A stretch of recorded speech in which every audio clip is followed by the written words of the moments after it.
तो वहीं केंद्र सरकार रक्षा क्षेत्र में कई बड़े प्रोजेक्ट्स पर काम कर रही है। ऐसे में आने वाले दिनों में देश की सेना और भी ज्यादा सशक्त होगी और इसी को लेकर पूर्व रक्षा सचिव डॉक्टर योगेंद्र नारायण से खास बातचीत की है नेटवर्क 10 संवाददाता ने। मुख्य सचिव से लेकर देश के रक्षा सचिव तक के तमाम महत्वपूर्ण पदों पर आसीन रहे डॉक्टर योगेंद्र नारायण मेरे साथ हैं।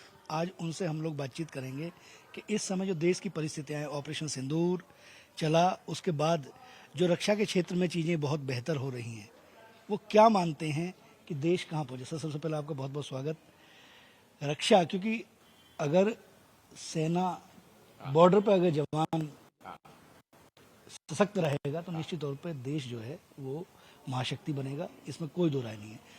आप क्या मानते हैं, क्योंकि आपने पूरा जीवन सर दिया है, हम लोग कहाँ खड़े हैं आज? आज हम उस स्तर पर हैं जबकि हम विश्व स्तर पर, जैसे कि और महान देश हैं अमेरिका, रशिया, चाइना, रशिया, उनके साथ हम खड़े हैं, उस लेवल पर खड़े हैं। और हमें बड़ा गर्व है कि हमारी जो आर्थिक स्थिति है वो हमें इतनी मजबूत कर रही है कि आज ये हम लोग चौथे स्थान पर हैं पूरे विश्व में, और शीघ्र ही इस साल के अंत तक हम लोग तीसरे स्थान पर पहुंच जाएंगे।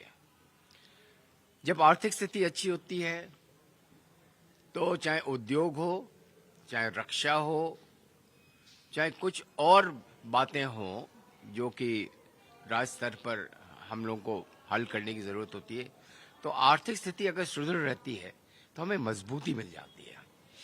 अब रक्षा क्षेत्र में हम लोगों ने ये प्रयास किया कि हम लोग आत्मनिर्भर हो जाएं। अभी तक हम लोग बहुत से देशों से खरीदते थे अपने, चाहे वो हवाई जहाज हों, चाहे टैंक्स हों, हथियार हों, सब चीजें हम लोग बाहर से खरीदते थे। अब स्थिति ये हो गई है कि 70% हमारी जो पूर्ति होनी है वो हम अपने आत्मनिर्भरता के आधार पर हम अपने देश में ही निर्मित कर देते हैं। और वही नहीं, आज हम इस स्थिति में हैं कि हम निर्यात कर रहे हैं। अपने जो यहाँ बनते हैं आपके वेपन सिस्टम्स, उनको निर्यात कर रहे हो। राष्ट्र हित सर्वोपरि।